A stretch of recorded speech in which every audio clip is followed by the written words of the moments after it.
नमस्कार दोस्तों, सुभाष की बात में आपका स्वागत है। थोड़े दिन बाद राखी आने वाली है।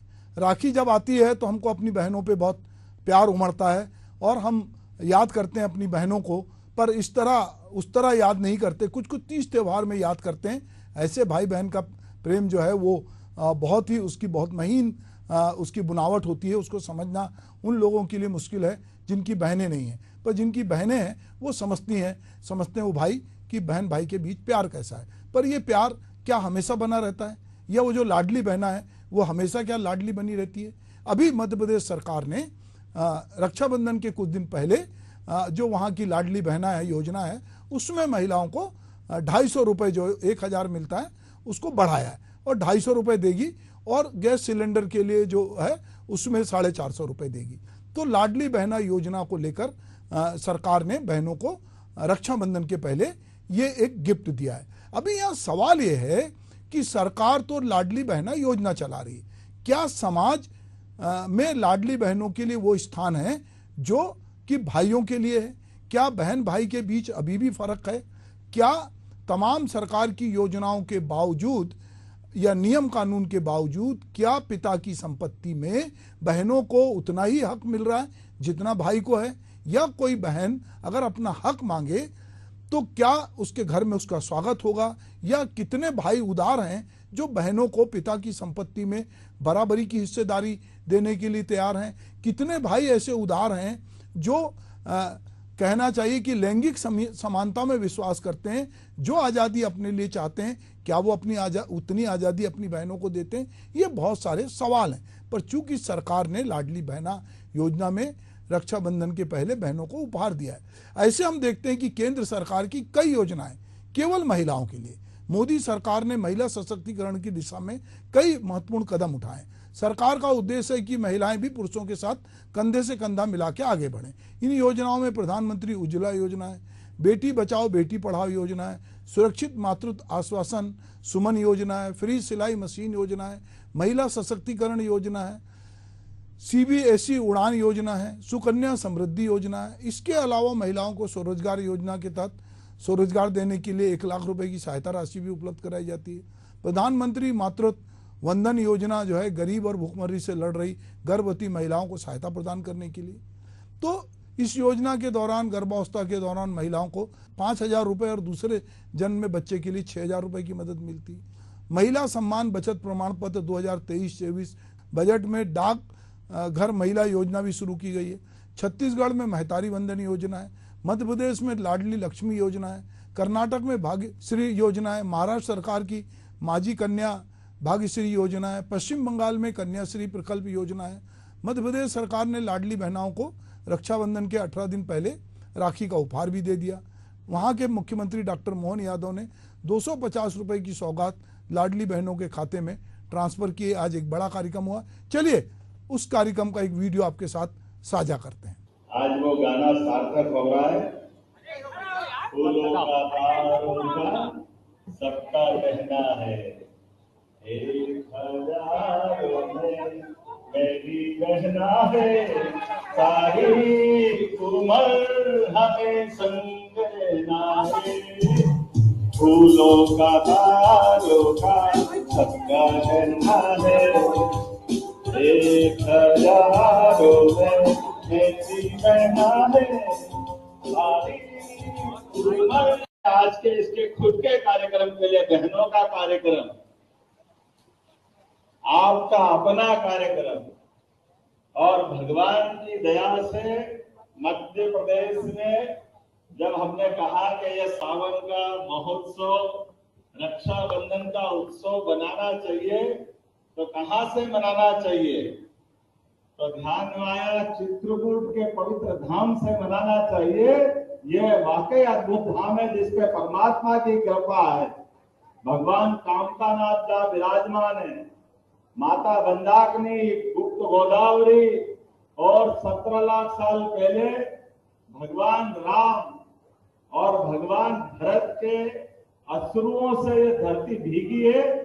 प्रेम क्या होता है? भाई से भाई का प्रेम, भाई से बहन का प्रेम, आपस में हमारी प्राचीन संस्कृति का सबसे प्राचीन पवित्र स्थान अगर कोई है तो सतना जिले का ये चित्रकूट धाम है। मैं आप सबको प्रणाम करता हूं, आप सबको नमस्कार करता हूं। तो आपने देखा कि अग्रदूत पोर्टल के माध्यम से ये राशि भेजी गई है। इस महीने लाडली बहना योजना की 15वीं किस्त के रूप में 1250 रुपए बहनों के खाते में जा रहे हैं। लाडली बहनाओं को रसोई गैस के 450 रुपए देने की घोषणा भी की गई है। अभी सवाल ये, जैसा मैं कह रहा था, कि क्या विवाह के बाद भी बेटियों को पिता की संपत्ति में अधिकार रहता है, मगर शर्त है कि उसका जन्म 2005 के पहले हुआ हो। उसके बाद पिता की मृत्यु हो गई। उसके बाद हिंदू उत्तराधिकारी कानून संशोधन 9 सितंबर 2005 से लागू है।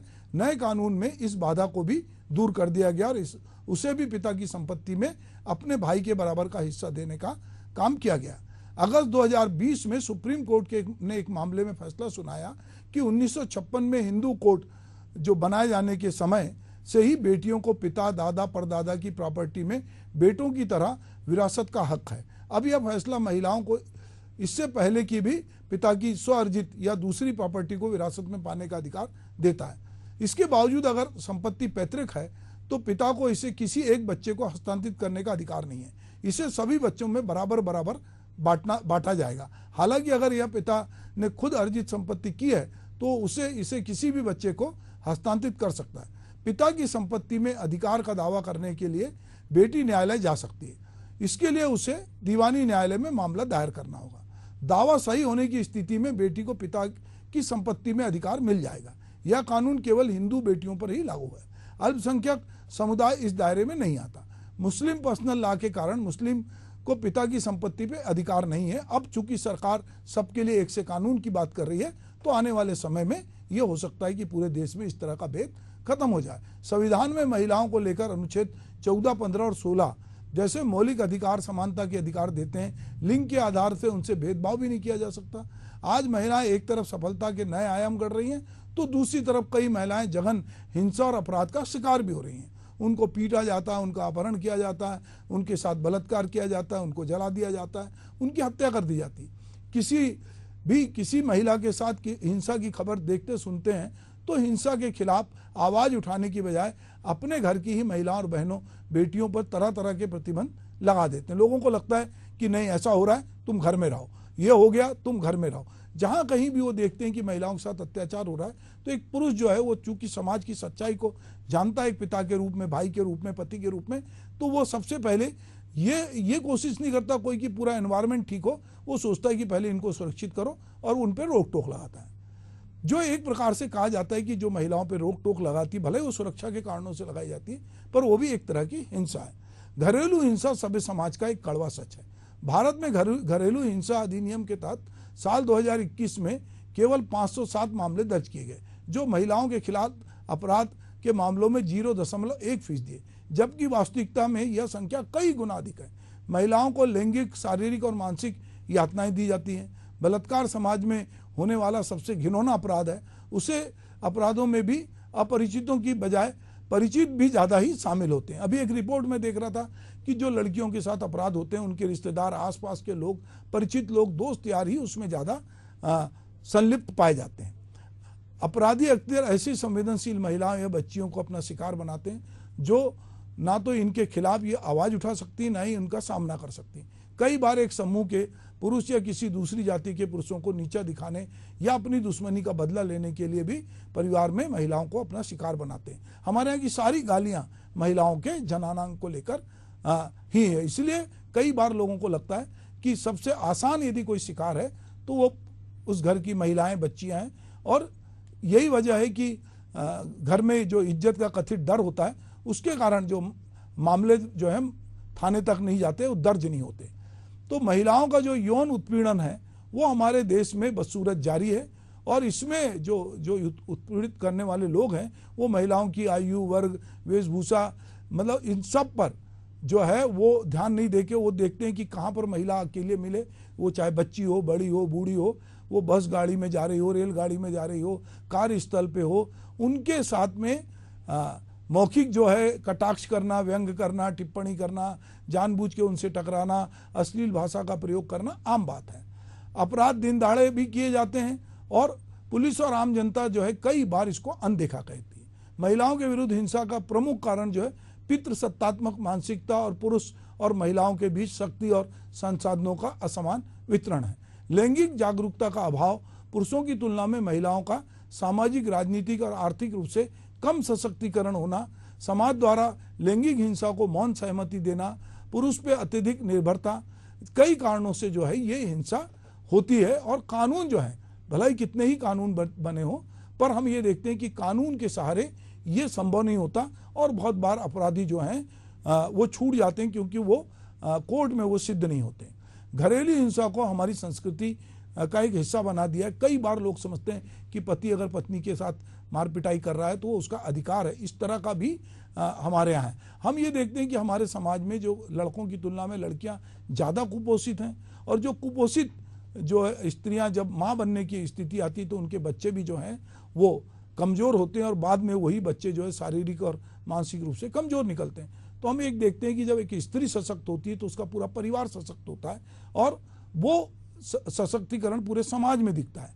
यदि कुपोषण का चक्र पीढ़ियों तक बना रहता है तो ऐसे इसमें जो बच्चे हैं, जो 15 से 49 वर्ष की आयु में जो महिलाएं जो पोषक तत्व की कमी होती है और जो माताएं पहले बनती हैं, उनके बच्चे हमको जो है अक्सर जो है कमज़ोर दिखते हैं। और ये कमज़ोर बच्चे ही समाज में जैसे हम देखते हैं कि बहुत सारी बीमारियों का शिकार होते हैं। महिला के कुपोषित होने से उसके द्वारा जन्म दिए जाने वाले नवजात के कुपोषित होने का खतरा हमेशा बना रहता है। यही वजह है कि पीढ़ी दर पीढ़ी जो है इस तरह कुपोषण चलता है। तो हम ये बात कर रहे थे कि जो लाडली बहना है वो कितनी लाडली है, क्या समाज उनको लाडली बना के रखता है, क्या परिवार उनको लाडली बना के रखता है। और लाडली बनाने का मतलब ये नहीं होता कि उनसे मीठी मीठी बात करना। क्या वो उनको हिस्सेदारी देता है, क्या वो संपत्ति में हिस्सेदारी देता है, क्या उनको बराबरी का हक देता है। जो आंकड़े वो बहुत चौंकाते हैं। हमारे यहाँ एनीमिया की शिकार देखें, 15 से 39 साल की 52.2 गर्भवती महिलाएं और 15 से 19 साल की उम्र की 59.1 किशोर महिलाएं जो है एनीमिया से पीड़ित हैं। तो ये बताता है, पढ़ाई बीच में छोड़ने के मामले में भी हम देखते हैं कि महिलाएं, लड़कियां बहुत आगे हैं। घरेलू कामकाज में 31.9 लड़कियां पढ़ाई बीच में छोड़ देती हैं। आर्थिक तंगी के कारण 18.4% जो लड़कियां हैं उनकी शिक्षा में अरुचि हो जाती है। 15.3% विवाह हो जाने के कारण जो लड़कियां बीच में पढ़ाई छोड़ देती हैं। तो हम देखते हैं कि घरों में भी, अब तो खैर समाज बदल रहा है तो इसलिए दूरस्थ अंचलों में भी जाके देखते हैं तो लड़कियां पढ़ रही हैं। लड़कियां जो हैं वो लगातार प्रगति कर रही हैं। अभी जो है बहुत सारी लड़कियां अब ये समझ चुकी हैं कि उनको आर्थिक रूप से मजबूत होना है, उनको शिक्षा के जरिए मजबूत होना है, इसीलिए अब वो स्कूलों की तरफ रुख कर रही हैं, कॉलेज की तरफ रुख कर रही हैं। ठीक है कि उनके ड्रॉप आउट का परसेंटेज ज़्यादा है, पर बावजूद इसके लड़कियां पढ़ रही हैं और नई परिभाषा गढ़ रही हैं। अब आने वाले समय में हम देखेंगे कि जो लड़कियां हैं, जो हमारी लाडली बहना हैं, उनके प्रति भाइयों का प्रेम न केवल सरकारी योजनाओं तक या सरकारी कागजों तक सीमित रहे, ये समाज में भी दिखे, उनको हर जगह से वो जो सब मिले जो उनकी, वो जिसकी असली हकदार हैं। नमस्कार।